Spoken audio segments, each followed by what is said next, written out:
అందరికీ ఇష్టమైన మన భద్రాద్రి రామయ్య దగ్గరికైతే మనము వచ్చేసాము. చూడండి, ఎంట్రన్స్లోనే పూల అలంకరణతో స్వామివారి ద్వారం దగ్గర చూడండి తోరణాలతో అందంగా అలంకరించారు.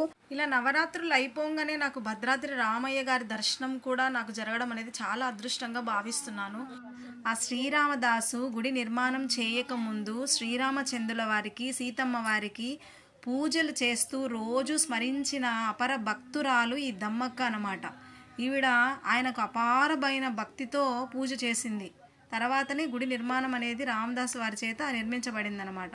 సో మనం కూడా ఇక్కడ మంచిగా ఆమంత భక్తి పరురాలు మనం కాకపోయినా అంతో ఇంతో మనం కూడా ఆ భక్తిని మనం కూడా ఇది చేసుకుందాము.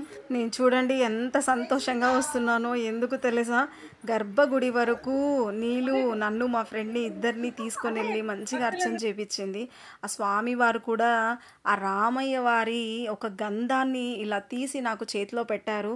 నాకు చాలా సంతోషం అనిపించింది. చూడండి నా హ్యాపీనెస్ ఎలా ఉందో. థ్యాంక్ యూ సో మచ్ నీళ్ళు, దేవుళ్ళలాగా వచ్చి నాకు మంచిగా దర్శనం చేయించావు. నేను ఎప్పుడు మర్చిపోను నేను. ఇంకా ఇలా గుడి చుట్టూ నేను మా ఫ్రెండ్ అయితే ఆయన స్మరణలో మంచిగా ఒక పాట కూడా పాడుకున్నాం అనమాట. శ్రీరామ రామ రామేతి రమే రామే మనోరమే సహస్రనామ తత్తుల్యం రామనామ వరానమే అని ఆయన స్మరిస్తూ మేము కాసేపు పీస్ఫుల్గా ఆ గుడిలో ఎంజాయ్ చేసామన్నమాట. జై శ్రీరామ్, జై శ్రీరామ్, జై శ్రీరామ్.